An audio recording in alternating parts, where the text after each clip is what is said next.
心の準備は整ったか。530年続いてきた真の存亡をかけた戦いだ。必ず当然の角がある。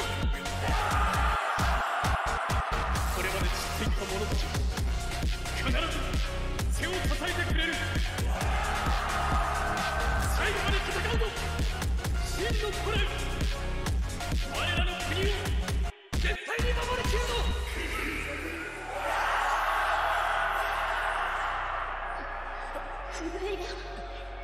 Salut les gars, bienvenue sur ma chaîne pour la review du chapitre 814 de Kingdom. Comme d'habitude, n'oubliez pas de lâcher un like, de vous abonner si vous ne l'avez pas déjà fait. Et ensuite, à la fin de la vidéo, lâchez votre commentaire sur vos futures théories ou sur des propos que j'ai dit durant la vidéo, évidemment.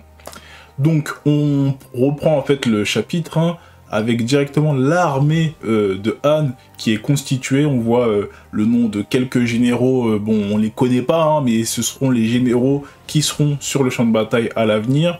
On a toujours le premier et le second général de Han, donc on a Rakua Khan et le Mububis, hein, que j'appelle, parce que franchement il est confiant, je pense que, j'espère surtout qu'il sera contre Shin, hein, clairement, un 1v1 contre Shin, j'aimerais beaucoup que ça arrive, parce qu'il a l'air confiant, il a l'air plutôt martial, on sait qu'il a des capacités plutôt impressionnantes, ou en tout cas bonnes sur les combats en plaine, donc je pense que contre Shin, ça serait parfait pour un combat bien énervé. Ensuite, Rakua Khan, on sent qu'il est un peu, on va dire, je sais pas trop, mais j'ai l'impression qu'il est un peu des deux. Ça veut dire qu'il est un peu martial, un peu beaucoup stratégique, et je pense que c'est un bon équivalent pour tout, pour montrer que tout est très fort. Ce serait vraiment un bon équivalent. Donc j'espère que ce sera un peu le match-up, en tout cas, qu'il y aura à l'avenir sur le combat qu'il y aura sur les plaines, qui nous a été teasé dans ce chapitre et les chapitres précédents. Donc, bien évidemment, c'est 160 000 contre 160 000. Dans le chapitre avant, j'avais dit 60 000, mais bon, je sais que la majorité ont compris que je voulais dire 160 000, hein, mais bon, je le redis au cas où, parce que voilà, j'ai pas envie qu'on m'embête. Mais voilà, c'était bien 160 000, et avec 50 000 de renfort pour Han. Mais malheureusement, on va apprendre dans ce chapitre combien exactement ils auront en fait de renforts pour les aider contre Qin en fait. Donc en lisant le chapitre, on apprend qu'ils vont perdre moins 20 000 hommes. Alors 20 000 hommes, ça reste assez conséquent, donc on va avoir des renforts du côté de Han de 30 000. Ça reste, on va dire, pour une bataille à cette échelle, ça reste assez acceptable, parce que 30K, ça peut faire beaucoup de choses, surtout quand t'es en supériorité, comme on l'a vu, hein, dans les précédentes batailles. 30K, ça peut faire mal. 50K, c'était vraiment violent pour Qin, mais 30K, ça va faire mal, mais il y a moyen de se débrouiller. Donc, en tout cas, la technique qui a été utilisée pour, on va dire, diminuer les troupes de Han, on peut dire que c'est un succès. Moins 20K, on va pas s'en passer, clairement, on va pas s'en passer. Donc voilà, on a la cour de Han qui commence un peu à être un peu énervée. Ils ont perdu un peu d'hommes, etc. Mais on a Rakua Khan qui dit clairement, c'est pas grave, même avec 30K de renfort, on va gagner en fait. Il n'y aura pas de souci, c'est suffisant. Et on a le deuxième général qui dit littéralement, même avec les mêmes effectifs, on peut les monter en l'air, clairement. Il dit ça, on peut les monter en l'air, Qin, avec les mêmes effectifs. Et c'est là qu'en fait, il nous rappelle, hein, on le savait déjà, mais il nous rappelle que les troupes de Han, ce sont des troupes régulières, ça veut dire que ce sont des vrais soldats, pas des soldats d'élite, en tout cas on n'a pas eu le mot soldat d'élite, mais ce sont des soldats d'une armée régulière, ça veut dire qu'ils sont là depuis sûrement des années, qui sont entraînés, ce sont des vrais guerriers, tandis que du côté de la Ishin et même du côté de tout, il y a une grosse partie qui font partie de la nouvelle vague de personnes qui vont à la guerre. Donc en soi, ce ne sont pas vraiment des guerriers. Ils se sont entraînés depuis plusieurs mois, c'est vrai, mais ça reste pas encore des guerriers. Ils ont même pas fait leur première vraie bataille.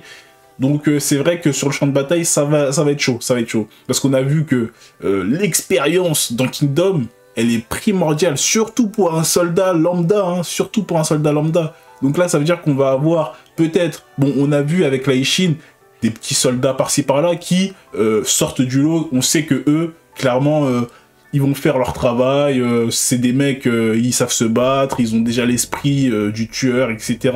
Ou ils ont des capacités spéciales qui pourront servir sur le champ de bataille. Mais on sait que, je pense qu'une grosse partie, ils vont se faire massacrer, hein, parce que, entraînement ou pas, on a vu dans Kingdom que des mecs qui sont draftés comme ça, et qui n'ont pas d'expérience, il y a une grosse partie qui meurt. Donc, c'est pour ça que Han, ils sont assez confiants, ils se disent, nous au moins on a une armée régulière, au niveau de la qualité, clairement, on peut donner 1 point du côté de Han. Maintenant, sur la qualité des généraux, moi, de mon côté, clairement, bon, de mon côté, j'espère que de votre côté aussi, mais on est clairement du côté de Qin, avec tout, Shin, Kyukai, ça fait beaucoup, et ça fait beaucoup. Du côté de Rakuakan, son second, le deuxième général de Han, et bon, on a eu 2 autres généraux, mais j'ai l'impression que c'est pas si puissant. À part du côté de Rakuakan et son second, j'ai l'impression que c'est vraiment fort. Le second général, ça m'a l'air bien fort aussi, mais s'il se tape contre Shin, j'ai peur. Si c'est comme le match-up que je dis, Shin contre le deuxième général de Han, ça va faire mal, les gars. Ça va faire mal parce que s'il n'y a que lui dans son armée, waouh. Shin, Kyukai, j'ai même pas envie de... Bon, vous avez compris le bail. Ça va être très très dur. Après, du côté de tout, ça peut être intéressant parce que tu auras tout, Rakuakan, les généraux de tout, etc. Et peut-être que du côté de Rakuakan, on va avoir d'autres petits généraux ou commandants qui seront plutôt sympas à voir. Donc c'est vraiment ce côté-là qui m'intéresse. En vrai, le côté de Shin, j'ai l'impression que Shin, il va lui marcher dessus. Même si ça sera dur, je pense que ça sera dur. Mais au final, je pense que dans une confrontation, si c'est direct, ça veut dire que d'un côté, Shin versus le deuxième, tout versus le premier, ça va être chaud. Je vous mens pas, je pense que Shin, il va lui rouler dessus. Après, c'est du côté de tout, comme j'ai dit. Mais on verra bien, peut-être que je me trompe, peut-être que ça va changer, peut-être que les match-up, ils vont se mélanger, peut-être que... Voilà, on sait pas trop. Ensuite, et de plus, maintenant que la Ishin a des généraux dans son effectif, peut-être que on peut envoyer une Kyukai contre un petit généraux qu'on a vu là sur la page. Pourquoi pas, ça peut être intéressant aussi. Donc, on verra bien. Mais je suis très hype, surtout pour le côté de tout. C'est ça qui m'intéresse, les gars, parce que là, au moins, on va avoir en vrai une vraie bataille avec tout qui devra se démerder contre quelqu'un qui est supposément très fort. Donc on va voir ça. Maintenant, on passe un peu au côté politique de la chose. Bon, on a vu que la cour de Han, voilà, ils prenaient leurs décisions. Oui, allez l'armée, battez-les, etc. Et là, d'un coup, on a un émissaire qui vient de Nanyu, un seigneur de Nanyu qui est supposément assez connu, réputé, tout ça. Il vient et il raconte en fait, oui, je suis du côté de Qin, je suis un envoyé d'un des 6 grands généraux de Qin, tout, j'ai un message pour vous. Et là, il raconte en fait l'utopie de tout. Donc là, tout le monde est choqué, non, c'est pas vrai, c'est impossible et tout. Parce que c'est vrai, ils sont pas dans ce moment-là, en tout cas de leur histoire, ils sont pas habitués à un général ennemi qui vient, qui prend une ville, qui tue pas le seigneur, qui est gentil, il n'y a pas de problème, etc. Et là, il sort tous les arguments, hein, l'émissaire, c'est que, oui, les soldats, ils n'ont pas été violents, ils n'ont pas pris nos possessions, ils nous ont laissé nos postes, carrément, même le seigneur de Nanyu, il continue à diriger... à côté du nouveau gouverneur de Nanyu qui est de Qin, ils travaillent un peu ensemble, entre guillemets, il y a les 2 drapeaux, donc là il raconte toutes les bonnes choses, hein, toutes les bonnes choses. Maintenant, moi ce que j'attendais, c'était quelqu'un en fait qui se dise mais c'est pas logique, parce que depuis qu'on nous raconte en fait l'utopie que tout nous parle, moi les gars, j'ai dit il y a Anguille sous roche, tout, depuis là, franchement il parle pas beaucoup, il délègue beaucoup, il est beaucoup dans l'ombre, et ça fait longtemps les gars qu'on l'a pas vu lâcher un petit sourire, son petit rire et tout. Il est très très sérieux, comme s'il était tout le temps en mode calculateur. Et ça, comme je l'avais dit dans les chapitres précédents, je pense que son plan, il a été établi depuis très longtemps. Je pense même qu'il a été établi la première fois qu'il est arrivé à Anne. Parce que au début, je pensais que vraiment, bon, il a vu Anne une fois, c'était pour préparer l'avenir, il s'est dit, il va faire un petit plan et tout. Et là, quand Kin a perdu contre Zhao, on lui a donné la responsabilité, en fait, de prendre Anne. Il s'est dit, ok, j'ai ces informations-là, j'ai ça. Maintenant, comment je vais faire pour gagner avec la meilleure solution possible. Et là, c'est là qu'il a sorti son idée de gagner sans combattre. Donc, à partir de ce moment-là, je pense qu'il a fait son plan. Et son plan, il est très, très méticuleux parce que là, sa pseudo-utopie, elle est très, très bien. C'est bien beau pour les citoyens de Nanyue, par exemple. C'est très, très beau, une utopie. Personne nous frappe. On suit les lois de Kin. Si on fout pas la merde, on va pas se faire déchirer ou bien massacrer par les soldats, ou bien on va pas se faire martyriser par les soldats, etc. On va pas nous voler nos possessions, on va pas nous voler nos maisons. Même pour les pseudo-nobles, on va pas nous prendre nos positions, nos droits, etc. Donc tout le monde est content. Tout le monde est content. Et maintenant, cette histoire de lettre que j'ai parlé dans le chapitre précédent, elle est bien belle, hein, la lettre qui dit « Oui, ici, tout se passe bien, le général Tout, il a rien fait, tout se passe bien, vous devriez faire comme nous et tout. » Il a sûrement pas envoyé ce genre de lettre, mais vous voyez ce que je veux dire. Vous voyez, il a envoyé pour dire venez, regardez ce qui se passe, tout le monde est content, tout le monde sourit, etc. Et en fait, dans le chapitre précédent, j'avais dit c'est bizarre qu'ils trahissent aussi vite. Alors, beaucoup m'ont dit dans les commentaires que le roi avait déjà trahi de base les citoyens en partant, etc. Mais en fait, moi, je comprends ce que dans les commentaires on m'a dit, parce que plusieurs personnes l'ont dit, hein, mais je comprends le principe de ok, le roi il nous a trahi en premier, en gros il nous a laissé à la merci de Kin. Ça se trouve, parce que là, il y en a, ils ont même dit si c'était Kanki qui est arrivé. Là, c'est clairement massacre et tout, si vous voulez. Bon, peut-être qu'il ne l'aurait pas fait. Bon, vous voyez ce que je veux dire, en tout cas. Si c'était quelqu'un de plutôt énervé, etc., ils auraient pu se faire massacrer sans aucune, sans aucune vergogne. Maintenant, moi, ce que je me dis, c'est que qu'est-ce qu'il aurait pu faire d'autre, le roi, en fait? Littéralement. Qu'est-ce qu'il aurait pu faire d'autre? Parce que s'il laisse son armée, ils vont sûrement perdre. Ils vont perdre, littéralement, ils vont perdre. Hein. S'il laisse son armée en mode on veut défendre les châteaux avoisinants et tout, on va pas laisser notre peuple et tout. C'était ça la première problématique de Han quand Kin a envahi. C'était comment on fait? Est-ce qu'on défend nos citoyens ou est-ce qu'on essaie de se regrouper pour pouvoir avoir une force pour les dégager avec plus d'aisance? C'est ça la question. Mais là, le roi, il a pris une solution qui, pour moi, elle est dure, ça veut dire que tu abandonnes tes citoyens et tout, mais en termes de logistique, de logique et même de guerre, je pense que c'était la bonne décision. Après, je peux comprendre que les citoyens ils se disent « Ok, le roi il nous a abandonnés », mais s'il laissait ses hommes, etc., ils allaient se faire déchiqueter par une armée de 160 000 avec... pas une armée complète en fait, ça aurait été ça. Parce que t'avais une armée qui était à Shinte, t'avais les garnisons qui étaient partout, et t'avais juste l'armée du second général qui était à Nanyue.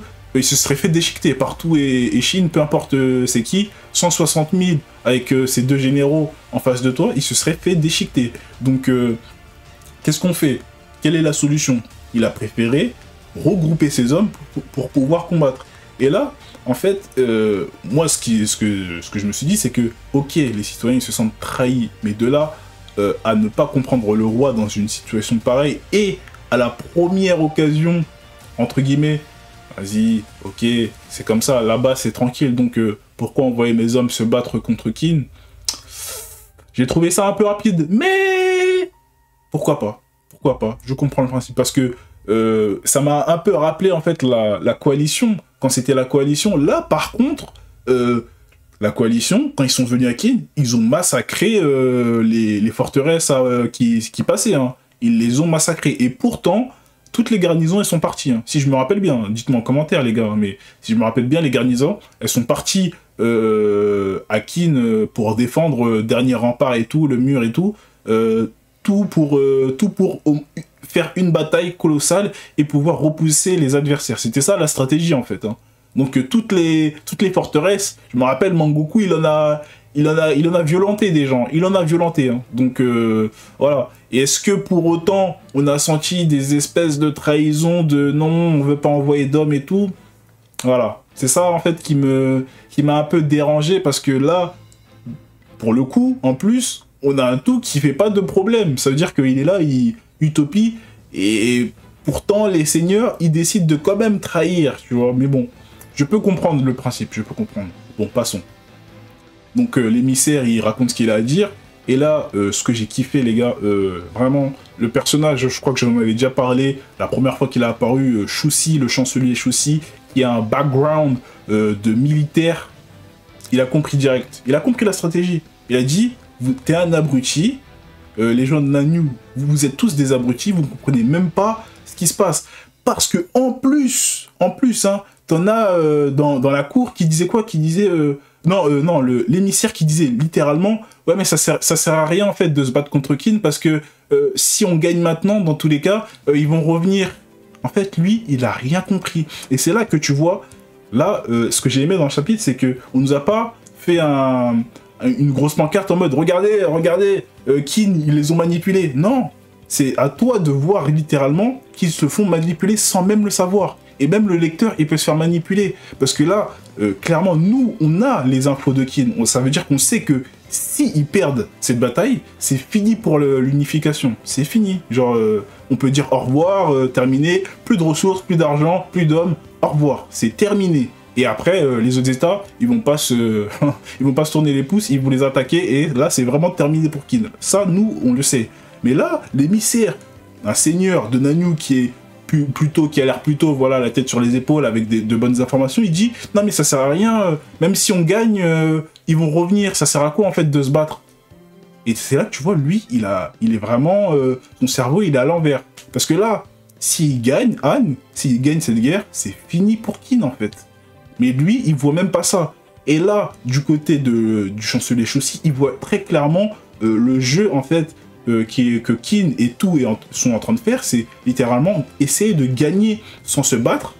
Et il lui dit, mais toi t'as rien compris, vous êtes des traîtres, mais en plus vous voyez même pas ce qu'ils essaient de vous faire en fait. Ils vous parlent d'une utopie, ils vous mettent de la perle de perlimpinpin dans les yeux, pour que ensuite, quand Anne y se rende, on va leur dire quoi? Vous croyez qu'ils vont lui dire, oui c'est bon, utopie, restez à la maison, vous pouvez garder vos droits? Ça, il va pas faire ça. Il va pas faire ça. Déjà, tout l'or de Han, ça va aller dans ses poches pour l'effort de guerre. Donc, tu vas me dire, tous les nobles, là, ils vont se tirer les cheveux. Ils vont dire, oh, mais on garde nos droits, mais on n'a plus d'argent. Déjà, ça va être l'étape 1. L'étape 2, tous les soldats, là, ils vont tous aller à la guerre, déjà. Tous aller à la guerre. Et en plus, avec les règles de Kin, hein, ça va être très très rapide. Ça veut dire, oui, non, mais à Kin, nous, tout le monde est parti en guerre. Ça veut dire que tout le monde est parti en guerre. Vous faites partie de Kin, tout le monde va partir en guerre. On veut rien savoir, il n'y aura pas d'histoire, tout le monde va partir en guerre. Et je suppose que Han, tous leurs soldats ne sont pas utilisés, enfin tous leurs hommes de Han ne sont pas utilisés pour l'effort de guerre, mais j'ai très très peur de ce que c'est quand il aura Han, il va dire quoi? Bon bah, ok, bon, alors quoi, vous avez 160 000 plus 50 000? Ok, bah on va rajouter plus 100 000 là. Il y a des gens là qui travaillent dans les fermes là, bah ils vont aller à la guerre aussi. Voilà. Simple et efficace. Et là, c'est là que tu vois Chousi, lui il a tout vu. Il s'est dit, mais en fait, Kin, ils essaient de nous avoir, mais de la manière la plus radicale. Gagner sans se battre, et après, nous utiliser dans leur guerre. Ça, c'est très très violent quand même.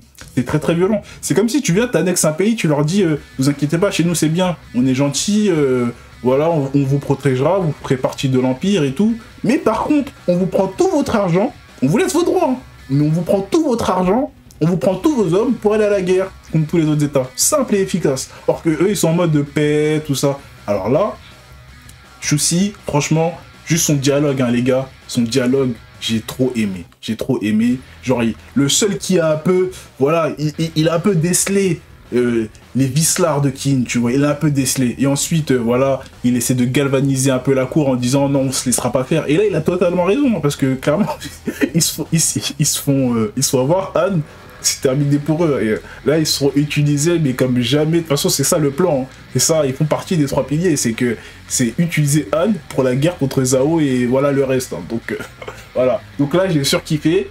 Donc, l'idée de Kid, c'est de piller Han, mais ils s'en rendent même pas compte. Ils pensent que c'est les gentils, quoi. Mais bon, c'est quand même bien que quelqu'un s'en rende compte. Et on voit la manipulation, elle est excellente. Mais tout... J'espère les gars, qu'on aura un chapitre où tout, il va dire un truc du genre, ouais, tout se passe comme prévu. Les gars, moi, j'attends ce chapitre où tout, il va dire, ouais, tout se passe comme prévu, en rigolant. Ou bien même on le voit de dos et dit, tout se passe comme prévu. Depuis des mois, des années, il préparait le plan. Et nous, on savait pas, tu vois. Et nous, on savait pas. Je kifferais. Et là, je pense que si tout, il nous fait ça, je pense que c'est la plus grosse masterclass du manga en termes de stratégie, gagner sans se battre, avec tout ce qu'il a fait, avec Shinte, Nanyu, le seigneur de Nanyu, Ryuan, tout ça, utiliser la Ishin. Même dans ma tête, les gars, je me suis dit que dans le chapitre précédent, quand on a Gokey qui fait un peu les règles et tout à Nanyu, et qui parle au seigneur de Nanyu, et qu'il commence à un peu s'énerver, il parle dans leur coin en mode ouais, non mais c'est pas normal et tout, nani nana, et que après, comme par hasard, les gars, comme par hasard, on a une embrouille avec un soldat qui essaie de V une meuf, tout ça là, l'histoire là, et après en fait il se fait décapiter. Les gars, j'ai failli dire, ah c'est bizarre, un homme de l'armée de tout qui le fait. Est-ce que par hasard, les gars, est-ce que par hasard, tout, il n'aurait pas sacrifié un de ses hommes pour faire ça? Dans ma tête, je me suis dit ça, mais je me suis dit, est-ce qu'on peut aller aussi loin dans la stratégie, dans la manipulation? Parce que si c'est ça, c'est d'une violence monumentale. Ça veut dire qu'on aurait un tout mastermind. Il a vu que, ouais, putain, la cour de Nanyu, elle commence un peu à s'éloigner de nous là, il faudrait faire un truc pour les rapprocher, et là il fait ça, et bam, juste au moment où il commence à s'écarter, clac, il y a une histoire, et après il commence à dire, ah ouais, en fait, Kin c'est pas mal, hein, Kin c'est pas mal, parce que c'est vrai qu'ils sont restés 6 mois à peu près, ou je sais plus, mais en tout cas ils sont restés plusieurs mois, je sais pas si c'est plus de 6, mais en tout cas, ils sont restés beaucoup de temps à Nanyu, donc il y a eu beaucoup d'histoires, mais là, comme par hasard, au moment, parce que quand tu vois la lecture du chapitre, au moment où il commence à douter de Kin, où tu sens que Yone commence à un peu être énervé et un peu aigri de la situation, bam, t'as une histoire mauvaise qui règle tout. Ça veut dire que avec cette exécution, en mode c'est les règles comme ça à Kin, et on exécute le soldat devant tout le monde, t'as les citoyens, ils sont heureux, et t'as les nobles et les gens de la cour, ils sont en mode ah ouais, en fait, c'est plutôt pas mal. Ils nous respectent. Donc les gars, si on a quelque chose qui nous prouve que tout il a fait ce genre de choses, waouh, là, on est sur de la masterclass, mastermind de malade mental, hein, mais de malade mental. En tout cas, le chapitre il se finit avec l'émissaire qui se fait envoyer en prison, et en fait apparemment il est là pour délivrer un message à la princesse qui doute depuis le début de l'arc, en fait, hein, qui doute depuis le début de l'arc. Elle reçoit un message de tout, mais les gars, j'ai une petite idée du truc, mais j'aimerais pas en fait, parce que c'est bizarre, ça serait sorti un peu de nulle part, mais pourquoi pas, parce que depuis le début de l'arc là, même dans l'arc qu'on l'avait vu avant là, elle dit beaucoup le mot tout, général tout.